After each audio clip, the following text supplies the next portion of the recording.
On ne peut pas prévoir le futur, mais on peut le permettre. Bang bang, he shot me down, bang bang. I hit the ground, bang bang. That awful sound, bang bang. My baby shot me down. 1, 2, 3. Voilà, pour ceux qui ont suivi. Le fait de bouger, de faire quelque chose va vous influencer beaucoup plus que le fait de parler. Donc tous ces blablas là des conférences aujourd'hui, si de l'autre côté vous ne passez pas vraiment à l'action derrière, bah, ça n'aura pas servi à grand chose. Dans un moment clé de Matrix, Morpheus va proposer à Neo un choix capital. La pilule bleue, et Neo reste dans son confort voilà, matériel, imaginaire, dans sa vie de tous les jours. Pilule rouge, et là c'est différent.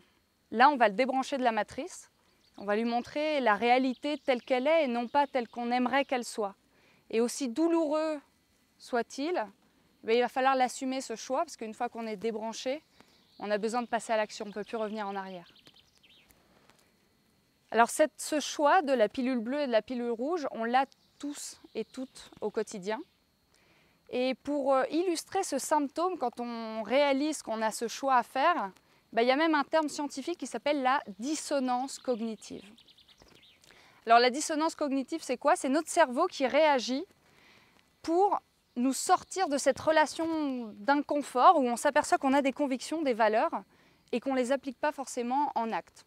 On va faire des choses pas forcément très cohérentes, comme de savoir que 634 000 kg de déchets arrivent dans les océans chaque seconde, 500 kg de plastique, nous rappelait Julien.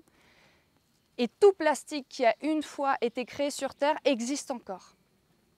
70% sous forme de déchets, que ce soit microplastique, que ce soit plastique qui a été brûlé, etc. Et puis le reste qui est encore dans des encadrures de fenêtres ou des choses qui servent. Mais dans tous les cas, ce seront de la pollution. Et pourtant, on continue d'en utiliser, quand bien même on aurait des alternatives sur bien des cas. En 2012, je reviens d'un grand trek qui fait partie d'un tour du monde des actions responsables où, à sac à dos, à pied, en vélo, en bus, en essayant d'être low carbone et low impact, je vis uniquement chez l'habitant. Et au Mexique, on a été enlevés. J'étais avec 2 autres personnes. Et donc on est kidnappés, voilà, on arrive à s'en sortir finalement au bout de quelques heures et grâce à des policiers non corrompus, ce qui n'est pas forcément évident sur tous les barrages qu'on avait passés. Et puis notre histoire commence à se faire connaître et puis surtout on a fait un article qui a fait grand bruit sur l'exploitation d'une usine Coca-Cola à San Cristobal de las Casas qui prend toute l'eau des villageois, qui la pollue. Et puis il faut 6 litres d'eau pour faire 1 litre de Coca-Cola. Quand même. Donc quand on puise dans une nappe phréatique et qu'on vole l'eau des habitants, forcément il y en a qui ne sont pas tout à fait d'accord, et heureusement. Et donc Coca-Cola, à la suite de ça, nous écrit et nous dit, écoutez, je sais que vous avez eu des problèmes, que vous faites un tour d'éveil des consciences et de travail et d'études, c'est formidable. On a envie de vous aider, de vous financer pour vous aider sur la suite de votre voyage. Pilule bleue. On se dit, ouais, mais de toute façon, on a des messages, Coca-Cola nous laissera libre, donc on a des messages à faire passer, on en a besoin, on le prend et on continue. Pilule rouge, on se dit, ah mais non, c'est pas possible, c'est incohérent, là, on serait en pleine dissonance cognitive et on accepterait de renforcer l'image de quelqu'un et surtout de les laisser faire leur truc en se disant, ah mais c'est bon, ok, je suis peut-être responsable de 60 milliards de problèmes dans le monde, de destruction, mais j'ai mis 10 milliards sur des bonnes actions, sur des gens qui font du bien, sur des stades de foot, de sport pour les enfants en bidonville, etc. Bon. Du coup, on refuse. Deuxième pilule bleue, le zéro waste. Le zéro waste, le fait d'éviter tout déchet et tout gâchis au maximum, autant que faire se peut. On est en 2015. Et je suis consultante en stratégie, j'ai dû payer pas mal de dettes sur les 60 pays que j'ai explorés auparavant. Je suis devenue consultante en stratégie et puis bon an mal an, ça me plaît, c'est intéressant. Je travaille avec la Commission européenne, avec Interpol, sur pas mal de missions. Et là, je me fais repérer par des diplomates argentins qui me proposent de rejoindre un gouvernement élu par surprise, personne s'y attendait, un petit peu comme Macron, en Argentine. Et donc, ils n'ont pas grand monde à mettre au gouvernement. et il me propose de devenir conseillère du ministre de la Modernisation. Et moi qui étais vraiment tombée amoureuse de la culture argentine, je me dis ok, je pars et je pense que je reviendrai peut-être jamais en France. Donc comment je vais faire pour toutes mes possessions matérielles, tout ce que j'avais, partir avec pratiquement rien en Argentine. C'était un peu ridicule d'accepter la pilule bleue qui était non mais vous inquiétez pas, on vous loue un container et on va mettre toutes vos affaires dedans et vous arrivez. Bon, à 26 ans, avoir un container de possession pour faire un déménagement, c'est un peu ridicule. Évidemment, j'ai choisi la pilule rouge. La pilule rouge, c'était quoi?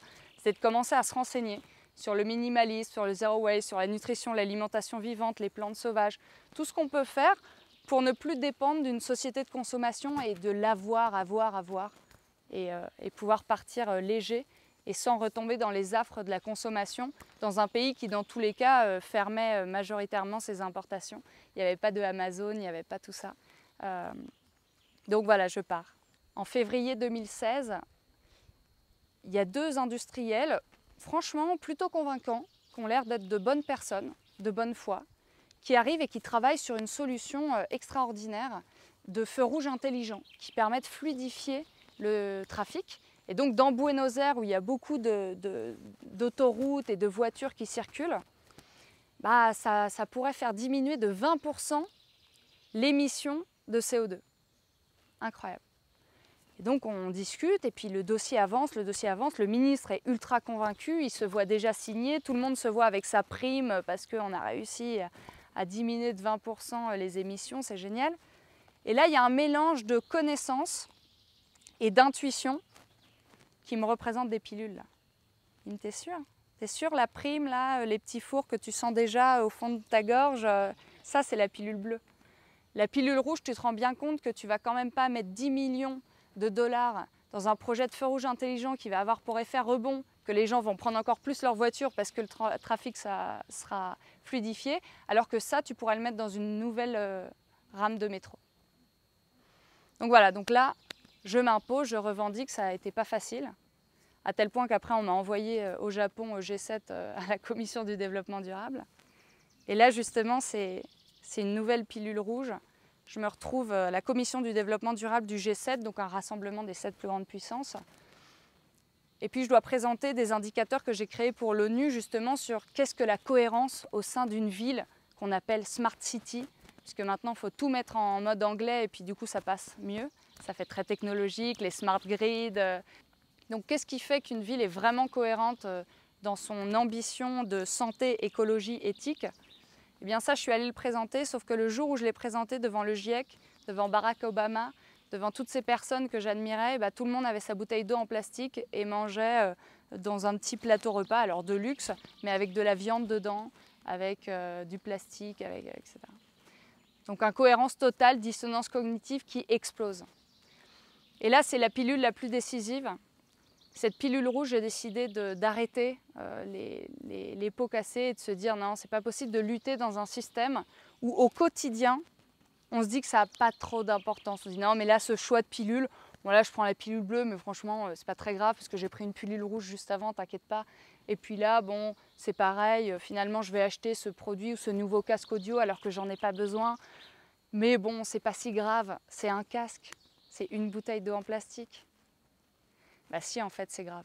C'est grave parce que ça change totalement notre paradigme, notre vision, nos possibilités. Et quand on sait qu'on inspire beaucoup plus par l'exemple que par la parole, par les faits et gestes, et vous l'avez vu juste avant sur un micro-exercice, bah vous vous rendez compte de la puissance d'action de cette cohérence. Donc de l'urgence de cette cohérence qu'on doit travailler. Donc la pilule rouge au quotidien, moi ça a été de créer Edeni.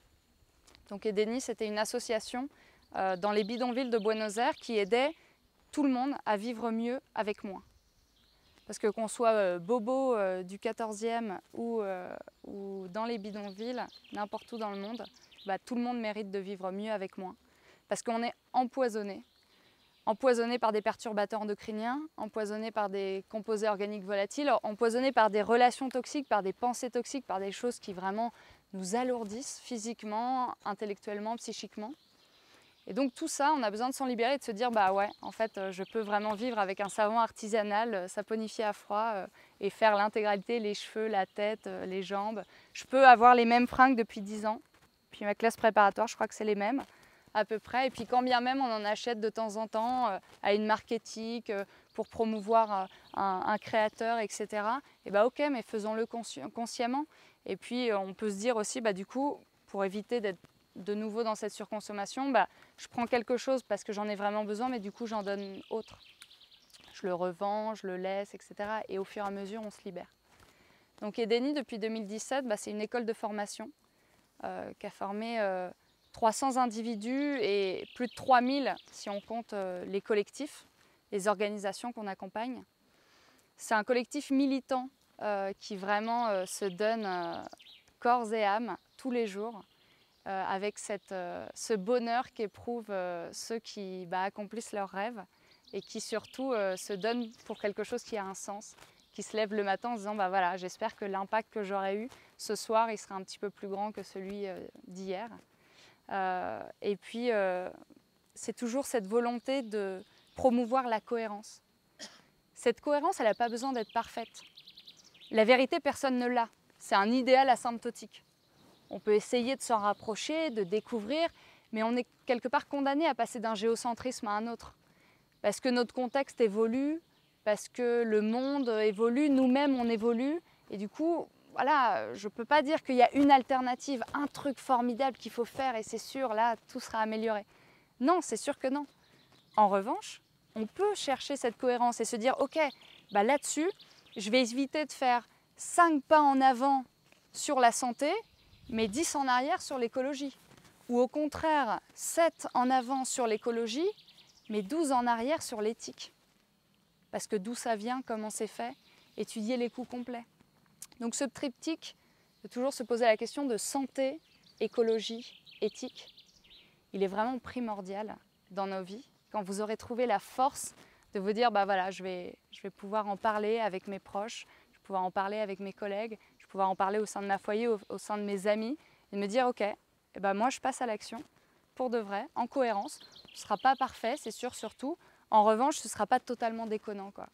Et au fur et à mesure, on réaligne ses valeurs et ses actions pour combattre un peu cette dissonance cognitive, retrouver son inverse, donc la consonance cognitive, et finalement rejoindre les rangs de la résistance sans être frustré.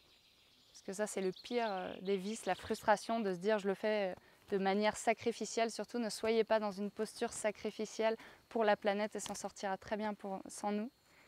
Mais juste pour nous, quoi. Pour ce bonheur de nous avoir, des discussions qu'on a là depuis 24 heures ensemble ou un peu moins. Et de se dire, bah ouais, on est capable de faire des choses et de le faire bien. Ce ne sera peut-être pas toujours parfait, mais en tout cas, on aura creusé toutes les alternatives qui existent, on aura été le plus cohérent possible et puis surtout on avance dans notre curiosité, dans le fait de rencontrer d'autres personnes, de s'informer et c'est pour ça qu'on a créé cette formation et on accompagne sur 50 heures, même si les gens travaillent à côté, même s'il y a des difficultés, le fait d'être capable de réaliser ce voyage initiatique que chacun mérite de faire avec soi-même, pour soi mais aussi pour le collectif, parce que finalement ça ne sert à rien d'opposer l'égoïsme et l'altruisme, tout est lié. Si on fait quelque chose qui est mauvais pour le groupe, forcément ça nous retombera dessus à un moment donné ou à un autre. Donc vraiment, ne pensez pas que vous avez à prévoir le futur. Est-ce que ça va s'effondrer? Est-ce que ça va péter? Est-ce que j'arriverai à retrouver un boulot qui me donnera du sens? Qu'est-ce que je peux créer comme collectif? Plutôt dites-vous qu'on ne peut pas prévoir le futur, mais on peut le permettre. Donc je vous souhaite de le permettre. Et puis surtout, je vous souhaite de pouvoir choisir entre soit la pilule bleue, soit la pilule rouge. Alors là, vous voyez, ça ne ressemble pas à une pilule. C'est un petit manifeste qu'on a écrit sur l'urgence de la cohérence, sur ce qui se passe dans notre cerveau quand justement on est face à ça, face à ces choix, comme Néo au quotidien. Et donc, je vous souhaite de pouvoir être fiers des choix que vous ferez. Merci.